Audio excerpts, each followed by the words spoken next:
ওকে, যেটা বলতেছিলাম যে আমি নগদে পণ্য বিক্রি করতেছি 2000 টাকায়। তো এই কাজটা করতেছে ব্রাঞ্চ, ব্রাঞ্চের পণ্য বিক্রি করে দিচ্ছে নগদ টাকার বিনিময়ে। তাহলে ব্রাঞ্চ নগদ টাকা ক্যাশ পাচ্ছে, হচ্ছে।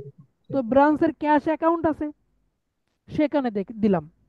কিন্তু ব্রাঞ্চ যে পণ্যটা বিক্রি করে দিল, পণ্য চলে গেল না ব্রাঞ্চের কাছ থেকে, পণ্য কমে গেল না? হ্যাঁ, পণ্য চলে গেল। তাহলে পণ্য যদি কমে যায়, তাহলে ক্রেডিট দিকে না বসাইলে আমি লাস্টে কি পণ্যের সঠিক হিসাব পাবো? না। না। তাহলে আমি বলতেছিলাম যে আমার একটা এন্ট্রির দুইটা পক্ষ থাকে, একটা ডেবিট একটা ক্রেডিট।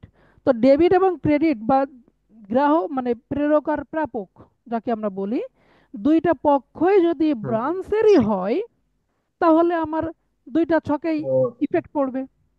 তাহলে এখানে যেমন হ্যাঁ। স্টকের কম মানে স্টক কমে যাচ্ছে আর নগদ টাকা আসতেছে, তাহলে এই দুটো আলাদা ছক কি আমার রয়েছে না ব্রাঞ্চের?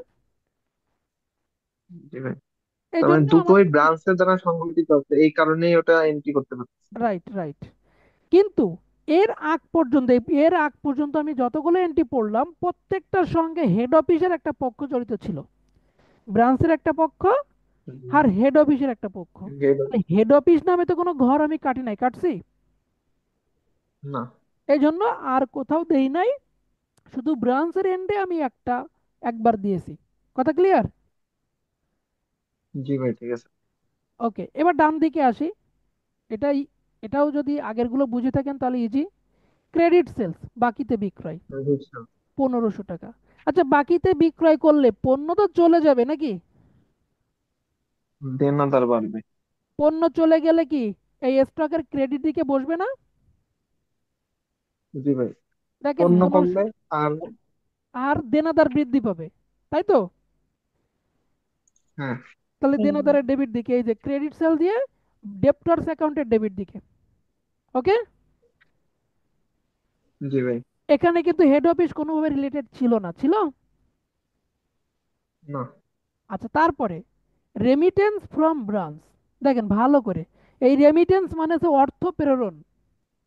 ফ্রম ব্রাঞ্চ মানে কি, ব্রাঞ্চের থেকে নগদ অর্থ প্রেরণ করা হচ্ছে 3000 টাকা। কার কাছে প্রেরণ করা হচ্ছে? রেমিটেন্স ফ্রম ব্রাঞ্চ, মানে হ্যাঁ, ব্রাঞ্চের। ব্রাঞ্চ টাকা দিচ্ছে, এক ব্রাঞ্চের কথায় কাছে। এখানে ব্রাঞ্চ টাকা দিচ্ছে, কাকে দিচ্ছে? ও, 3,000 হেড অফিস। হেড অফিসকে দিচ্ছে 3000 টাকা।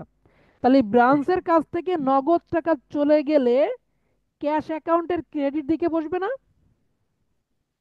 জি ভাই, ক্রেডিটে পড়বে। তাহলে ক্যাশ অ্যাকাউন্টের ক্রেডিট দিকে দেখেন, এই যে রেমিটেন্স ফ্রম ব্রাঞ্চ 3000 লিখছি। হ্যাঁ। এইবার বলেন, এই টাকা হেড অফিস পাচ্ছিল, হেড অফিসের নামে কোনো ছক আমি কাটছি এখানে? না। তাহলে এটা একবারই যাবে, আর যাবে না। ঠিক আছে? হ্যাঁ। আচ্ছা ভাই, একটা কোশ্চেন ছিল ভাই। অবশ্যই অবশ্যই, বলেন। বলবো? হুম। বলতেছিলাম কি, এই যে ক্যাশ সেলসটা কি দুই জায়গায় গেছে আমাদের নাকি? হ্যাঁ হ্যাঁ, দুই জায়গায় গেছে। ওই যে ব্রাঞ্চ ক্যাশ অ্যাকাউন্ট আর ওই যে প্রথমে যে ওইখানে স্টক গেছে। অ্যাকাউন্ট, হ্যাঁ, কারণ আমি পণ্যের বিনিময়ে নগদ টাকা পাচ্ছি, পণ্য দিচ্ছি আর নগদ টাকা পাচ্ছি। তার মানে পণ্য চলে যাচ্ছে আচ্ছা আচ্ছা। আর নগদ টাকা আসতেছে, ঠিক আছে? আর হচ্ছে বলেন। ক্রেডিট সেলসটা, ওইটা কি, ওইটা কোথায় গেছে? ওটা তো আর নগদ ক্রেডিট টাকা সেলস। পাচ্ছে না, কিন্তু ওটা দেনাদার বৃদ্ধি পাচ্ছে না? হ্যাঁ হ্যাঁ হ্যাঁ। তাহলে ও, দেনাদার বৃদ্ধি ডেপ্টরসে, পেলে ঠিক আছে ঠিক আছে দেনাদারের ঠিক আছে। ডেবিট দিকে আর এই স্টকের ক্রেডিট দিকে। ওকে। আচ্ছা আচ্ছা, আচ্ছা, ঠিক আছে। তাহলে রেমিটেন্স ফ্রম ব্রাঞ্চ যে 3000 টাকা, তার মানে এটা শুধুমাত্র কয়বার যাচ্ছে? একবারই যাচ্ছে। একবারই যাচ্ছে। এটা ব্রাঞ্চের ক্যাশ অ্যাকাউন্টেই ক্রেডিট দিকে যাবে, কারণ ব্রাঞ্চের কাছ থেকে নগদ টাকা দিয়ে দিলাম, চলে চলে যাচ্ছে। গেল। আর টাকাটা পাইলো হেড অফিস। তো হেড অফিসের কোনো ঘর আমি কাটি নাই, এই জন্য এখানে আমার আর কোনো ভাবে যাওয়ার সুযোগ নেই, শুধু এই একবারই যাবে। ওকে। হ্যাঁ।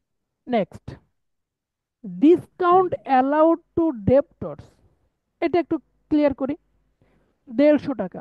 আচ্ছা, ডেপ ডিসকাউন্ট, আলটিমেটলি এটা একটা এক্সপেন্ডিচার না, মানে এটা তো এক্সপেন্স তো একটা নাকি? জি ভাই খরচ। তাহলে এক্সপেন্ড নামে কি কোনো ছক আমি কাটছি? এক্সপেন্স নামে তো সরকারটা মনে হয় আছে। হ্যাঁ, তাহলে ব্রাঞ্চ এক্সপেন্স নামে ঘর আছে, তাহলে সেখানে লিখবো ডিসকাউন্ট অ্যালাউড টু ডেপ্টরস 150 টাকা, কারণ খরচ সবসময় ডেবিট হবে। দিয়েছি আমি। হ্যাঁ। এখন কথা হচ্ছে এর আর একটা পক্ষ, মানে এটা তো ডেবিট, এক্সপেন্স সবসময় ডেবিট, ডেবিট পক্ষ। এটা ক্রেডিট পক্ষ কে ছিল?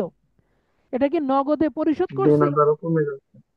যদি নগদে পরিশোধ করতাম, মনে করেন এই খরচটা যদি নগদে পরিশোধ করতাম, তাহলে কিন্তু ক্যাশের ক্রেডিট দিকে বসাতো। কোথায় বসাতাম?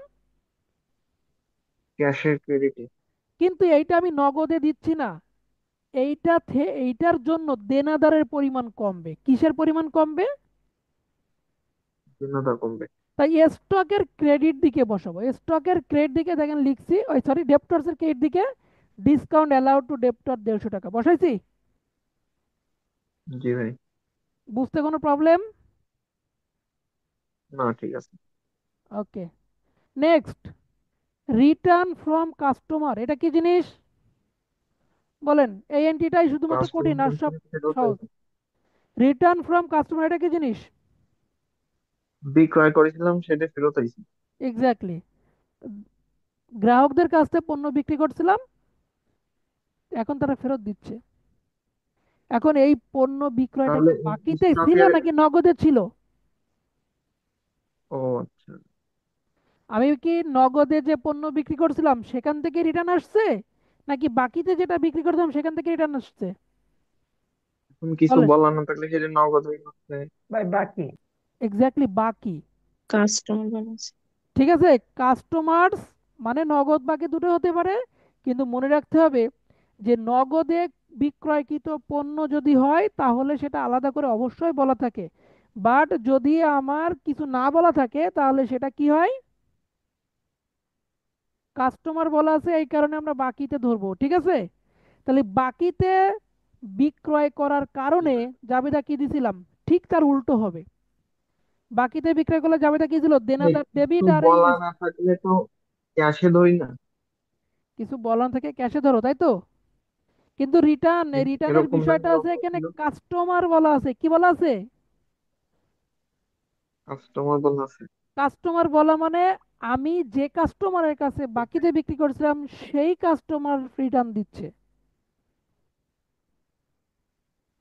কথা কি ক্লিয়ার? যদি ও কাস্টমার আচ্ছা। কথা না থাকতো তখন আমাদের আবার ভাবতে হতো যে এটা কি নগদে না বাকিতে। তবে সর্বদা মনে রাখবা যে গুডস রিটার্ন ফ্রম কাস্টমার যদি থাকে তাহলে অলওয়েজ এটা বাকি হবে। অলওয়েজ কি হবে? বাকি হবে। বাকি। আর নগদে হলে সেটা আলাদা করে বলে দিবে যে নগদে বিক্রয়কৃত পণ্য রিটার্ন আসছে। ঠিক আছে, হ্যাঁ। ওকে। তো রিটার্ন ফ্রম কাস্টমার এইটা আসছে বাকিতে যার কাছে বিক্রি করেছিলাম তার কাছ থেকে। তাহলে বাকিতে যখন বিক্রি করছিলাম তখন জাবেদা দিয়েছিলাম কি? স্টক মানে ডেপ্টরস অ্যাকাউন্ট ডেবিটটা রিসিভেবল আছে। ডেপ্টরস এর ডেবিট হ্যাঁ। দিকে বসাইছিলাম, আর স্টকের ক্রেডিট দিকে বসাইছিলাম না? বাকিতে বিক্রয় মানে কি? ক্রেডিট জি সেলস ভাই। না? হ্যাঁ ক্রেডিট। তাহলে ক্রেডিট সেলস মানে কি? আমি ডেপ্টরস এর ডেবিট দিকে বসাইছিলাম আর স্টকের ক্রেডিট দিকে বসাইছিলাম, তাই তো? জি ভাই। তাহলে ওই যে রিটার্ন আসছে কাস্টমারের কাছ থেকে, তাহলে এইটা উল্টো করে দেন এবার। উল্টো মানে কি? ডেপ্টরস এর পণ্য বসবে আবার জমা। ক্রেডিট দিকে। ডেপ্টরস এর কোন দিকে? ক্রেডিট দিকে। ক্রেডিট দিকে। আর কোন দিকে বসবে? স্টকের ডেবিট দিকে। আর স্টকের। স্টকের ডেবিট হবে। কথা কি ক্লিয়ার একেবারে? জি ভাই। মানে দেনাদার কমতেছে আর পণ্য আমি পাচ্ছি, তাহলে পণ্য পাইলে পণ্যের ডেবিট দিকে, আর দেনাদার কমলে দেনাদারের ক্রেডিট দিকে। সোজা হিসাব, ঠিক আছে? জি। এরপরে দুটো এন্ট্রি আছে, দুটোই হ্যাঁ। দেখো ব্যালেন্স সিডি। কার কার ব্যালেন্স সিডি? ক্যাশ আর ইনভেন্টরি। কার কার? ক্যাশ আর ইনভেন্টরি। তাহলে ক্যাশে 30 টাকা আর ইনভেন্টরিতে 800 টাকা। তাহলে ইনভেন্টরিতে এই যে ব্যালেন্স সিডি লিখলাম 800, লিখছি। জি ভাই। ইনভেন্টরিতে লিখছি 800 টাকা। আর ক্যাশের ব্যালেন্স সিটিতে বসবে কত? 30 টাকা। বসাইছি। হ্যাঁ। এখন এখানে সকল এন্ট্রি চলে গেছে নাকি? সকল এন্ট্রি জি, গেছে না যায়নি? গেছে। সকল এন্ট্রি চলে গেছে। তাহলে এখন আমার যোগ বিয়োগ করার পালা। তাহলে যোগ বিয়োগ করব কিভাবে? যোগ বিয়োগ সর্বপ্রথম আমি এই স্টকটা যোগ বিয়োগ করব। তাহলে দেখেন, যোগ বিয়োগ করতেছি। যোগ বিয়োগ করলে ডান দিকে যোগফল হয় 4400 টাকা, ওটাই আমি ডেবিট দিকে বসালাম। এখন ওখান থেকে উপরের দুইটা এন্ট্রি, তিনটা এন্ট্রি বিয়োগ করলে থাকে 950 টাকা। কত টাকা থাকে? 950। তাহলে এটা কি ওয়ান কাইন্ড অফ প্রফিট বলা যাচ্ছে না এটা? যে ক্রেডিট পাস বড় হয়েছে, ডেবিট পাস ছোট, তাই না? জি ভাই। তাহলে তো এই ব্যালেন্স ক্রেডিট আর ক্রেডিটেই হবে তাই না সবসময়? এটা কি? এটা ব্যালেন্স শিটে কেটে দিলাম না, এটা কি? 800 টাকা।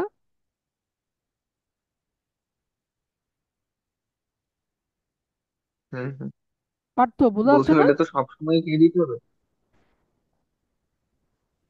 অ্যাসেট, ভাই অ্যাসেটের ব্যালেন্স বিডি সব সময় ডেবিট, আর সিডি কি?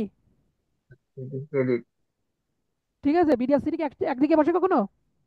না ভাই। আচ্ছা, ওই যে নকদান বই শেখো নাই যে ক্রেডিট দিকে ব্যালেন্স সিডি হয়, পরবর্তী মাসে গিয়ে বিডি সবসময় ডেবিটে হয়, তাই না? হুম, হুম। এটা সেই জিনিসই। তো যাই হোক, আমি যেটা বুঝাচ্ছিলাম সেটা হচ্ছে দুই পাশের যোগফল আমার গিয়ে দাঁড়িয়েছে কত? 4400। 4400 টাকা।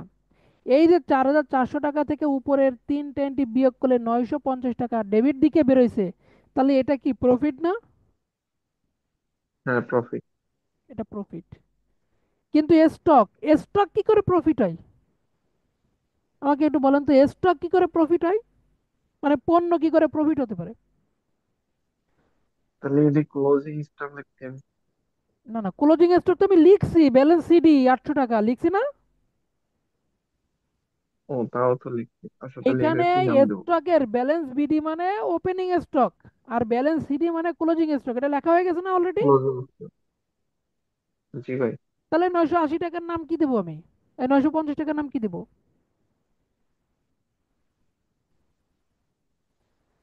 PL account. মনে রাখতে হবে যে পণ্যের ক্ষেত্রে কখনো প্রফিট বা লস লেখা যাবে না। লিখতে হবে কি? উদ্বৃত্ত অথবা ঘাটতি। কি লিখতে হবে? উদ্বৃত্ত অথবা ঘাটতি। তাহলে উদ্বৃত্ত ইংলিশ হচ্ছে সারপ্লাস, আর ঘাটতির ইংলিশ হচ্ছে ওকে। শর্টেজ। ডেফিসিয়েন্ট। ডেফিসিট বলা মানে ওই ডিফিসিট বলা যাবে না, এটা শর্টেজ মানে সারপ্লাস আর শর্টেজ। কি নাম? সারপ্লাস আর শর্টেজ। তাহলে এই 950 টাকা আমি প্রফিট প্রফিট বলছিলাম, তাহলে প্রফিট না লিখে এখন কি লিখবো? সারপ্লাস লিখবো না শর্টেজ লিখবো বলেন? সারপ্লাস। সারপ্লাস লিখবো। সারপ্লাস মানে, সারপ্লাস মানে এটাও লাভের মতোই বোঝায়, তাই না? উদ্বৃত্ত মানে কি, এটা লাভ না? হুম, বেশি আছে। বেশি, তার মানে সারপ্লাস স্টক ট্রান্সফার টু কোথায় যাবে এটা? Branch PL PL account. অ্যাকাউন্টে যাবে। কোথায় যাবে? পিএল আমি অ্যাকাউন্টে। কিন্তু চারটা ছকে বসলাম, পিএল অ্যাকাউন্টে কোনো এন্ট্রি বসে না, এই যে যাওয়া শুরু করছে। তাহলে পিএল অ্যাকাউন্টে সারপ্লাস স্টক কোন দিকে বসবে বলেন? ডেবিট দিকে না ক্রেডিট দিকে? কে বলবে? বলেন একজন, দ্রুত বলেন। পিএল অ্যাকাউন্টে ডেবিটেই বলবে। ডেবিটে বসবে। এটা তো লাভ, লাভ সবসময় কোন দিকে বসে? ক্রেডিটে। লাভ তো ক্রেডিটে বসে। তাহলে ডেবিট দিকে বসার কোনো সুযোগ নাই, ক্রেডিট দিকেই বসবে, ঠিক আছে? তাহলে এই ও, পিএল অ্যাকাউন্টে থেকে লিখছি surplus stock transfer from stock account 950 টাকা লিখেছি আমি। হ্যাঁ। ওকে, নেক্সট। তাহলে প্রথম ছক আমার যোগ বিয়োগ করা শেষ। এবার ডেপ্টরস অ্যাকাউন্টে যোগ বিয়োগ করলে ভালো হবে, কিন্তু এখানে ছোট্ট একটা ঝামেলা আছে। এই কারণে আমি সর্বদাই ক্যাশ অ্যাকাউন্টটা যোগ বিয়োগ করব। কি যোগ বিয়োগ করব? মানে 2 নাম্বার বাদ দিয়ে আগে 3 নাম্বার যোগ বিয়োগ করব, ঠিক আছে? আচ্ছা। ওকে, তাহলে যোগ বিয়োগ করতেছি। খেয়াল করবেন, এইখানে দেখেন আমার এন্ট্রিগুলো এটাই আছে। এই যে এন্ট্রিগুলো আছে, এই এন্ট্রিগুলো যোগ বিয়োগ করলে কোন দিকে আমার কম বেশি আসে একটু বলেন তো? ক্রেডিট দিকে বড় আসে না? 3,000। জি ভাই। ক্রেডিট দিকে 3,030 টাকা, কিন্তু ডেবিট দিকে 2,050 টাকা। কত টাকা? 2,050। তাহলে কম কোন দিকে? ডেবিটে কম। কত টাকা কম? বিয়োগ করলেই পাওয়া যাবে। করলাম বিয়োগ নাকি? নয়শো জি আশি ভাই। টাকা কত টাকা? 980 টাকা। এটার নাম কি তাহলে? আমার তো এখানে দেখেন, ক্যাশের ব্যালেন্স বিডি আছে, ব্যালেন্স সিডিও আছে, আছে না? মানে ওপেনিং ক্যাশ ক্লোজিং ক্যাশ দুটোই আছে, আছে কি না? জি ভাই। তাহলে এই 980 টাকার নাম কি? ওই যে ওরকম একটু আগে যেটা বলেছিলাম স্টকের ক্ষেত্রে ওরকম। ক্যাশ কি করে লাভ হতে পারে? এই ক্যাশ আমি বাক্সের মধ্যে রেখে দিলাম, বা আমার আনা নেওয়া করলাম, আজকে দিলাম কালকে আসলো, ক্যাশ কি করে হঠাৎ করে বৃদ্ধি পেয়ে গেল? বেশি থাকলো, এটাও সারপ্লাস। ক্যাশ সারপ্লাস কি করে হতে পারে?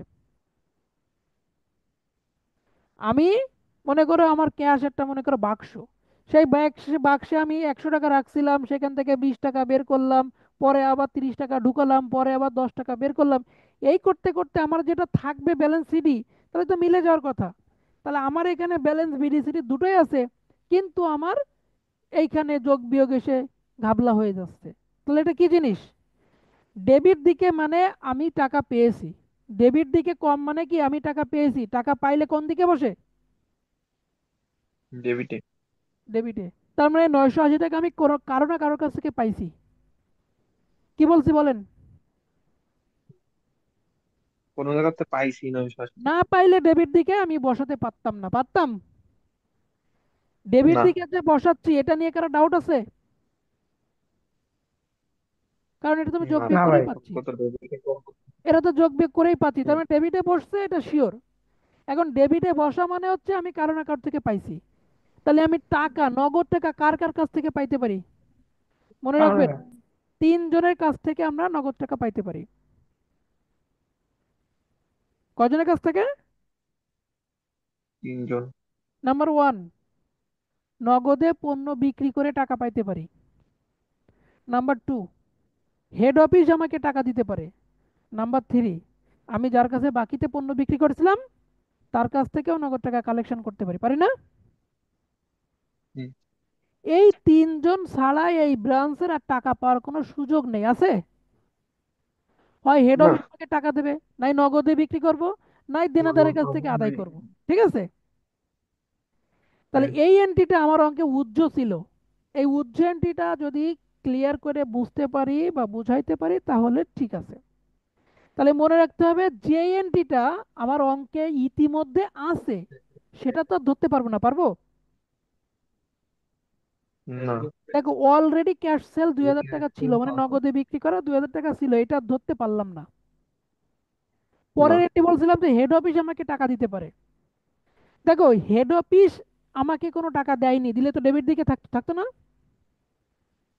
হ্যাঁ। তো কিন্তু উল্টো আমি আবার হেড অফিসকে 3,000 টাকা দিছিলাম, তাই না? দেখেন তো, রেমিটেন্স ফ্রম ব্রাঞ্চ, মানে ব্রাঞ্চ 3,000 টাকা হেড অফিসকে দিছিল না? প্রেরণ করেছিল, হ্যাঁ। তাহলে এইটা একটা সম্ভাবনা কম যে ব্রাঞ্চের কাছ থেকে উল্টো টাকা নিচ্ছে, তা ব্রাঞ্চটা আবার হেড অফিস টাকা দেবে কোনতে? এটা একটা কোশ্চেন থাকতে পারে। যাক, সেটাও মেনে নিলাম। এখন আসি যে আরেকটা এন্ট্রি ছিল, সেটা দেখে আসি। সেটা কি? দেনাদারের কাছ থেকে নগদ টাকা পাইতে পারি। আচ্ছা, দেনাদারের কাছ থেকে নগদ টাকা পেয়েছি আমি এর আগে? এই হলো দেনাদার অ্যাকাউন্ট। হুম।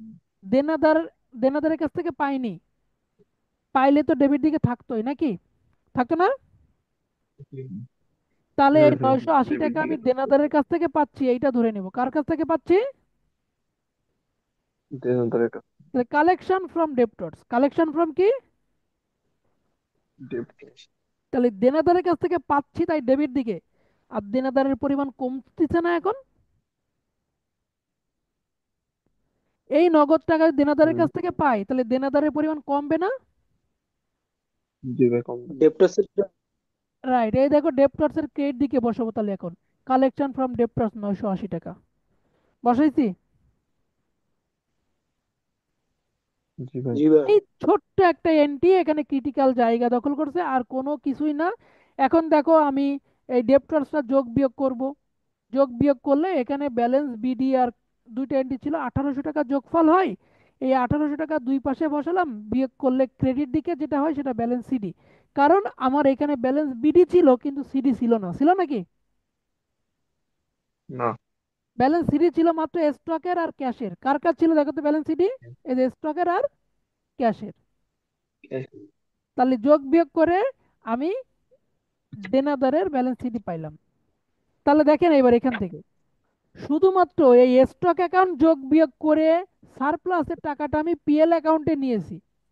আমি ডেপ্টরস থেকে কোনো টাকা পিএল অ্যাকাউন্টে নিতে পারলাম না, ব্রাঞ্চের ক্যাশ অ্যাকাউন্ট থেকেও নিতে পারলাম না, পারছি? না। কিন্তু আমার যোগ বিয়োগ করে কিন্তু দেখাতে হবে, ঠিক আছে? পরের ছক, 4 নাম্বার ছক ছিল এক্সপেন্স অ্যাকাউন্ট। দেখেন এক্সপেন্সের মাত্র ডেবিট দিকে কয়টা এন্ট্রি ছিল, আর কোথাও ছিল না। কোথায় ছিল? ডেবিট। ডেবিট দিকে আমি দুইটা এন্ট্রি ছিল, একটা ছিল খরচ, দুইটাই ছিল খরচ, একটা হচ্ছে ডিসকাউন্ট আর একটা হেড অফিস খরচ পরিশোধ করছিল, এই দুটো, দুটো মিলাই 350 টাকা। সব সময় ডেবিটে খরচ ছাড়া আর কিছুই তো বসার সুযোগ নেই, আছে? কারণ উপরে নামই তো এক্সপেন্স। না। তাহলে এই দুটো 350 টাকার যোগফল আমি ক্রেডিট দিকে বসালাম, আর বিয়োগ করে তো 350 টাকাই থাকবে নাকি? এটার নাম হবে লস। এটার নাম কি হবে? Loss. Transfer to PL account. এই লসটা কোথায় যাবে? তাহলে এই দেখো নিচে পিএল অ্যাকাউন্টের লস আপনার ডেবিট দিকে, ডেবিট দিকে বসাইছে যে loss transfer from expense account 350 টাকা। তাহলে মাত্র কয়টা এন্ট্রি? পিএল অ্যাকাউন্টে কয়টা এন্ট্রি থাকলো? দুইটা। দুটো। 950 টাকা যোগ করে 350 টাকা বিয়োগ করলে হয় 600 টাকা। এই 600 টাকার নাম হচ্ছে নেট প্রফিট। এটার নাম কি? প্রফিট। এই এই হলো আমার অঙ্ক। কঠিন কিছু? না ভাই।